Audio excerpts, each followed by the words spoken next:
Well, Susan, thank you.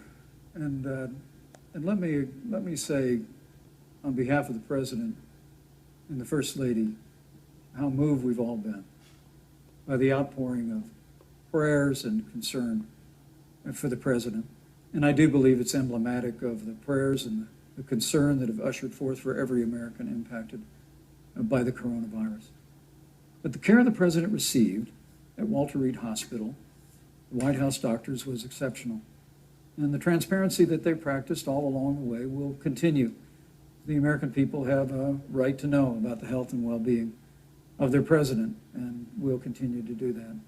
But I'm just extremely grateful and was more than a little moved by the broad and bipartisan support. And Senator, I want to thank you and Joe Biden for your expressions of genuine concern. And I also want to congratulate you, as I did on that phone call, on the historic nature of your nomination. Thank you. I never expected to be on this stage 4 years ago, so I know the feeling. But the reality is we've got an election before the American people in the midst of this challenging year. And the stakes have never been higher, but I think the choice has never been clearer. I want to give Senator Harris a chance to respond to the same question I asked, which is, do voters have a right to know more detailed health information about presidential candidates, and especially about presidents, especially when they're facing some kind of challenge?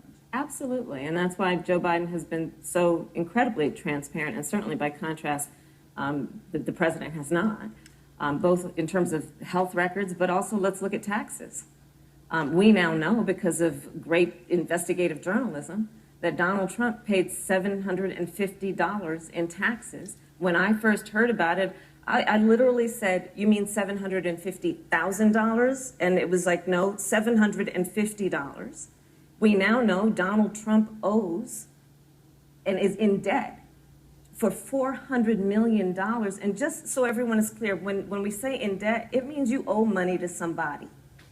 And it'd be really good to know who the President of the United States, the Commander-in-Chief, owes money to, because the American people have a right to know what is influencing the President's decisions. And is he making those decisions on the best interest of the American people, of you, or self-interest? So, Susan, I'm glad you asked about transparency, because it has to be across the board. Joe has been incredibly transparent over many, many years.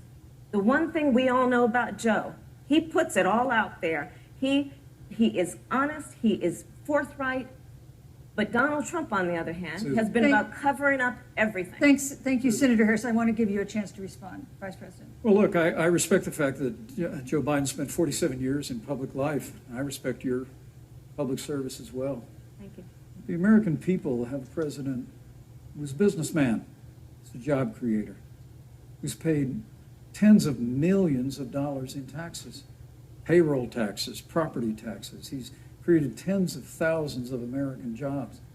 And the president said those public reports are not accurate. And the president's also released literally stacks of financial disclosures the American people can review, just as the law allows. But the distinction here is that Joe Biden, 47 years in public service, compared to President Donald Trump, who brought all of that experience 4 years ago. Thank you, Vice and President. Turned this economy around by cutting taxes, rolling back regulation, Thank you, Vice President. energy, fighting for free and fair trade, and all of that's thank you, on the Vice line President. if Joe Biden and Kamala Harris. You know, that's a good segue into our third topic, segue, which is about the economy. This has been another aspect of life for Americans that's been so affected by this coronavirus. We have a jobs crisis brewing. On Friday, we